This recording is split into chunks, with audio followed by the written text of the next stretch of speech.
When Solo Leveling Season 2 came out, I didn't watch it right away.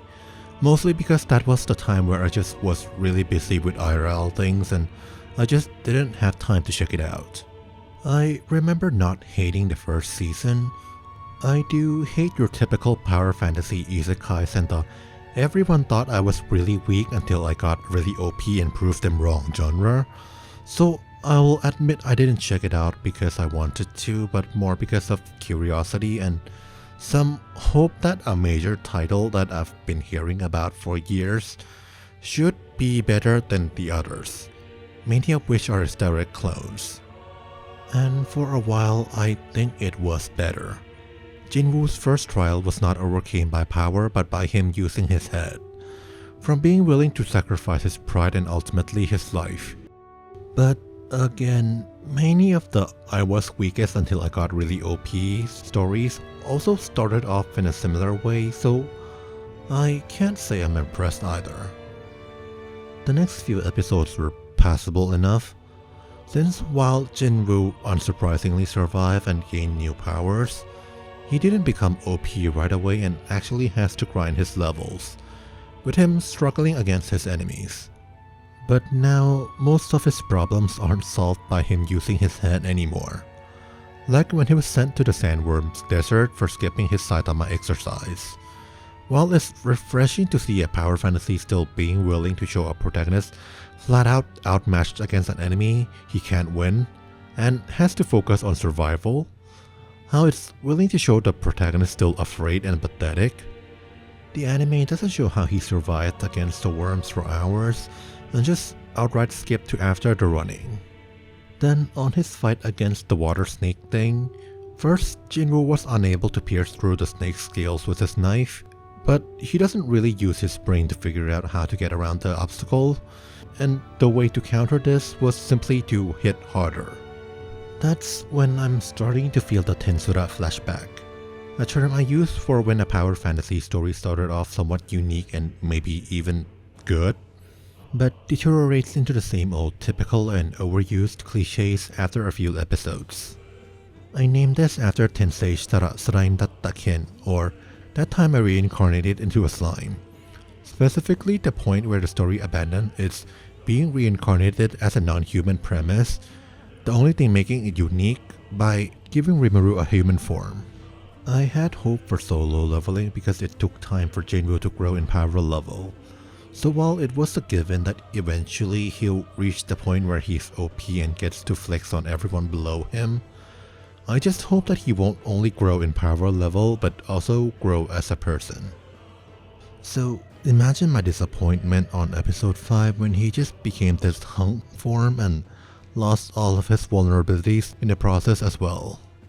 Now he's a stereotypical cool guy who does whatever he wants. He cares for his family but doesn't show so much affection it stops him from being cool. And from cowering from the sight of blood, now he decapitates other people without hesitation. I have seen people say it's meant to show that his rise in power comes at the cost of his humanity, but this argument, like how it was used for Ainz, kind of fall flat when the story itself never showed this as a bad thing.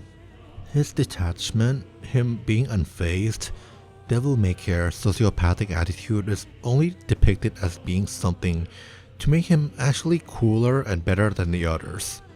The perfect Sigma edgelord attitude who demands the world bend to him rather than the reverse. Him being a sociopath never impeded him in any way. No character ever even called him out for it. Nevertheless, Solo Leveling wasn't all that offensive. The action scenes are brilliantly done. A lot of power fantasy tropes are just typical and not especially infuriating. Like, at least it had the decency to not do the harem ecchi cliche bullshit. So when season 2 came out, I wasn't against watching it. When I finally got the time to check it out, though, surprise surprise, it's the same old thing but made even worse. The entire season has like a handful of plot beats on loop with tiny variations. A group of A or S rank hunters ventures into a dungeon with Jinwoo accompanying them, not intending to fight. The exploration goes awry and the hunters are stomped by the monsters, so Jinwoo had to step up and fight, where he immediately stomps the monsters in turn while the group of hunters watch in awe of how awesome he is. And the monsters are always just NPC evil monsters spouting generic sadistic villain lines like how they'll enjoy torturing Jinwoo and his team, only to become desperate and afraid when they see that they can't do anything against Jinwoo. And if that group of spectator happens to have a cute girl in it, then chances are that girl will immediately develop romantic interest in Jinwoo.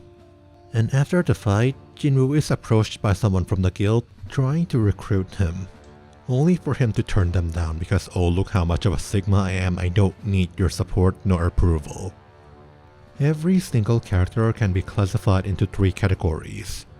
Characters that only sing praises to Jinwoo, characters introduced as strong only so Jinwoo can invalidate their entire existence when they inevitably get stomped by the monsters of the week, and the monster or asshole hunters that only exist so Jinwoo can kill and or humiliate. In just one season, it felt like they did these plot beats on loop like 4 times. Which seriously, even if it was good writing, this level of repetition in such short time span is still bad. But with the writing being this level of empty, each loop just feels like more salt being piled on the wound. So yeah, I'm gonna say it outright. The visuals and sound design might very well be the only thing that made solo leveling bearable to me. It's peak style over substance. The Asian equivalent to a Michael Bay movie where the visual is undeniably stunning and clearly took hundreds if not thousands of man-hours to create, but ended up being explosive white noise that communicates very little. At the same time, I can't say I don't understand why it's popular. If anything, it's perfect for the current TikTok era. It's loud, eye-catchy, fast-paced, impressive, and stimulating, and that's all it tried to be. So let me make this clear. I do not judge anyone for liking solo leveling. It is fun as a turn your brain off kind of show. And I am not saying that the criticism I am giving applies to any specific person who watches the show. I am criticizing the show itself, not you as a person. Another thing I've always hated about these power fantasy stories is how one-dimensional the conflicts are. The protagonists always fight one-dimensional evil villains or non-human monsters, so he can always have a clean conscience. All while trying to pull on that I am a morally grey edgelord kinda appeal. At least have the balls to back the morally grey thing up, man. Jinwoo's battles, while all beautifully animated and drawn in the original manhwa, ultimately means little than pretty light shows. There are many ways to write good battles. Maybe it's a personal rivalry that needs to be settled. Maybe it's a falling out between 2 friends and their bond is at stake. Maybe it's a duel of wits like a chess match turned physical. Maybe the battle reveals vital information and or helps characterize the characters for who they are, what they value, and what their insecurities are. Maybe it's a commentary or exploration on the act of fighting and meaning of violence and warfare. Maybe it's a clash of ideals and philosophy between 2 characters. Maybe the protagonist is an underdog, but the stakes of the battles are very dear to him, so he has to stand firm and fight anyway. Or maybe it's because everyone's been turned into snails by the power of subliminal messaging. Even curb stomp battles by Saitama and Gojo are done for the sake of expressing their story's philosophy. Most particularly how this overwhelming power does not mean fulfillment. But Jinwoo's battles just flat out never have any of these. None of the enemies he fought have any sort of personal bonds with him. Almost every single one of them are literally NPCs. They're literally coded to be evil just for evil's sake. So there's no debate to be had with any of them. Hell, despite him repeatedly claiming that his power's weakness is how much MP it consumes, we never even really see him having to actually fight with 0 MP even once. Jinwoo himself is never in any real danger, nor is anything actually ever at stake if he loses. Yeah, sure, if he loses to the Ant King, maybe it's the end of the world, but seriously, did anyone actually think the world is gonna be destroyed by this dollar store Meruem? The only thing the fights ever communicate is just how awesome Jinwoo is and how every enemy is stupid to even think they have a chance. It's the equivalent of a grown-ass man beating some kids at a sport and thinking he's hot shit because of it. Ever since becoming his Edgelord Sigma persona from Season 1 Episode 5, the only time Jinwoo was again allowed to even be a human was when he cured his mom. While it is surprising that a Sigma male power fantasy is willing to show its protagonist cry and actually feel happy at accomplishing a goal, it also doesn't land as good when his mother also hasn't been an actual character before or after this moment. You could argue the reason solo leveling is better than the others in this genre is because it's actually the trendsetter, and for all the overused power fantasy cliches, it's special because it was the one who did it first. To which I'd say it's still emotionally hollow, the same way SAO is emotionally hollow despite itself too, being the trendsetter to Japanese power fantasy isekais. And yeah, maybe solo leveling doesn't need to say anything. It doesn't need to try and be what it's not. Its purpose as a piece of media is to make the audience feel hype in the moment they're watching, and on that it certainly did deliver brilliantly. So as a standalone piece of media, I don't hate solo leveling. Everything I disagree with it is really just a matter of personal preferences. Though as the trendsetter, as the thing that starts a clone army of rip-offs, solo leveling has a significant cultural influence, and that's kinda where I take more issues with it. To summarize the biggest issue with solo leveling in other stories where the protagonist went from being extremely weak to extremely OP, is that it's like a story of a bullied kid who becomes a bully himself. These stories are obviously meant to appeal to people who feel powerless to change the things around them, who feel unappreciated for what they do and who they are, who feel like they don't belong in modern society. Especially in the context of solo leveling, it can easily be read as another product of South Korea's abusive culture and massive inequality that doesn't value the weak as people, much in the same veins as Parasite and Squid Game. It's an environment of hyper-competition where winner takes all, loser gets told they deserve nothing and it's their own fault, their own skill issue that they fail, and everyone flocks around the winner just in hope of being able to share in the success. Yet ultimately, the top ruling class of societies are the shables. The megacorp empires ruled by families where the bosses aren't people who had to struggle and fight their way up the ladder like everyone else, but nepo babies born with diamond-studded platinum spoons in their mouths.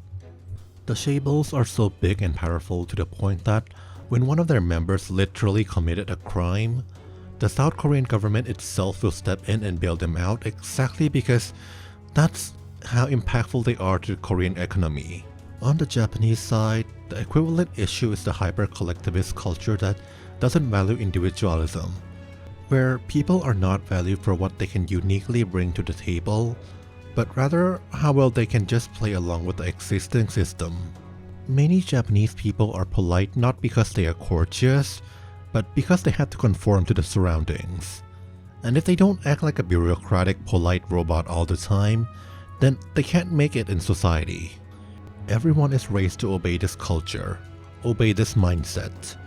The high stress, high suicide rate, and the collapsing birth rate are just part of business as usual. And being the teeny tiny nobody that you are, even the act of dreaming for a better society is in itself blasphemous. Combine that with the loneliness epidemic of the modern era, where even the notion of having a friend you can rely on is becoming alien to so many young people, and I think it's no wonder that both Korea and Japan has entire generations of people with pent-up rage who think the only way they can ever be happy is if they and they alone gets to be the most awesomest person in existence, where they get to finally be able to give a big fat middle finger to societal rules and do whatever the hell they want. That's why in Solo Leveling and many other stories of weak protagonists turn OP, they often introduce a magic system that's inherent, where everyone is born with a power cap. However strong they are right now, that's however strong they're ever gonna be. So our protagonist, being born with a weak power or skill set, is bound to be stuck at the bottom tier forever. And because they live in a society where might makes right, where power is everything, everyone also looks down on and make fun of him. But then through some exploit, they suddenly gain a massive jump in power, and there comes the inevitable. They thought he was weak, but he shocks them with his new power scene. And again, Solo Leveling in particular is just this type of scene on loop forever. With this newfound power, the protagonist can do anything he wants however he pleases. Anyone who is remotely rude to him even once is immediately branded as irredeemable and will spend the rest of their screen time being ridiculed. The only friends the protagonist has will inevitably be the girls in his harem, who will fall for him within 5 minutes of meeting, or sycophants who will spend their entire life for the honor of being the protagonist's lackey. These are stories of people who suffer under the society, ruled by selfish bullies who hoard all the powers and wealth to themselves, and use it to treat everyone below them as subhuman, where everyone they like are sycophants, and where they treat anyone who disagrees as irredeemable enemies to be crushed. But what are Solo Leveling and other similar power fantasies then? They're the dream of the world where they get to be the selfish bully who hoard all the power to themselves and use it to treat everyone below them as subhuman, where everyone they like are sycophants and where they treat anyone who disagree as irredeemable enemies to be crushed. The rotten societal system is so ingrained in them that the notion of breaking free, of using power to make sure no other weak people have to suffer, to cooperate with other strong people to make a better world, just flat out never occurred to them. Jinwoo constantly turning down the big guilds trying to recruit him is a clear analog to the Shaebol system of Korea, where society dictates that the mark of having made it in life is to have the privilege of working for megacorps like Samsung or Hyundai. So Jinwoo being able to look these megacorp equivalents in the eye and refuse them was so close on being on the right track to defy the abusive Korean society. But it's never to create a better system where people don't have to be subservient to the megacorps, but rather just his Sigma flex that he and he alone is so great that even a comfy seat at the top of the megacorp hierarchy is below him. Despite being victims of bullying, Jinwoo and the other protagonists of similar power fantasy stories don't have a problem with bullying as a concept, as long as they get to be the bully. As long as they get to be the one on top, looking down at the other insignificant dirt people who can only look up in envy. The story's entire premise was supposed to be proving that the world should not operate on a might makes right. That even the weak has things that they can contribute and that they too deserve to be appreciated for who they are. That they have the rights to belong. Yet, ironically, these stories ultimately operates on a might makes right to the extreme, where the protagonist should be so much stronger than everyone else that he invalidates even the people who used to be the top tiers. That now they are the weak ones who should be ashamed for their powerlessness. And again, all this is just worse when you view it through the lens of modern Korean and Japanese society, where everyone fully knows their toxic work culture based around the boss's ego, the thirst for infinite growth, and the refusal to treat other people as human beings are literally the things killing their own countries. But everyone refuses to change anyway because they're all obsessed with amassing and consolidating power to them and them alone. Jinwoo embodies all three of these things. Yet we're not only supposed to like him, but he's supposed to be the self-insert. That's not giving good signals. On the surface, Jinwoo's story sounds like the story of hardworking, winning over raw talent. Jinwoo doesn't become OP right away, but has to fight his way up, climbing up the power level, whereas the other hunters just get their full power immediately upon awakening. But it's not really the case when, the literal name of the show tells that Jinwoo's talent is being able to grow in power. The reawakening was his superpower lottery. Ultimately, his defining power, the only thing that made him OP, still is just down to sheer dumb luck. As a person, as far as his personality goes, there absolutely is nothing special about Sun Jinwoo. Especially after becoming his Sigma mode, where he just became an emotionless void. Or rather, his dad is also apparently some S-class uber strong hunter who doesn't hesitate to bring mass destruction just because one guy pissed him off once. So I guess that makes Jinwoo a Nepo baby too, and the apple doesn't fall far from the tree. Ironically, despite being a story about powering up, Solo Leveling doesn't believe in personal growth. Not a single character in the show grows as a person. The only characters that change any sorts of perspective in the story are the characters that come to the realization of how awesome Jinwoo is. You never gain power by becoming more empathetic or altruistic. You only become stronger by becoming more and more of a self-centered Sigma edgelord. The reason I hate these types of power fantasies so much is because of this self-defeating message coupled with a self-centered worldview, so it ultimately just feels empty. Power fantasy and OP characters are not inherently bad in themselves. Naruto, Deku, Spider-Man, and Invincible are also power fantasies of the underdog rising in power until they become the ultra-powerful being to save the world. But they do fight for other people. They do have something they believe in. They do appreciate the value of teamwork. They do still understand the importance of empathy. Solo Leveling and the other bullied kids becomes the bully stories doesn't believe in anything, doesn't value anything beyond self-centered pandering, and that's why they're empty.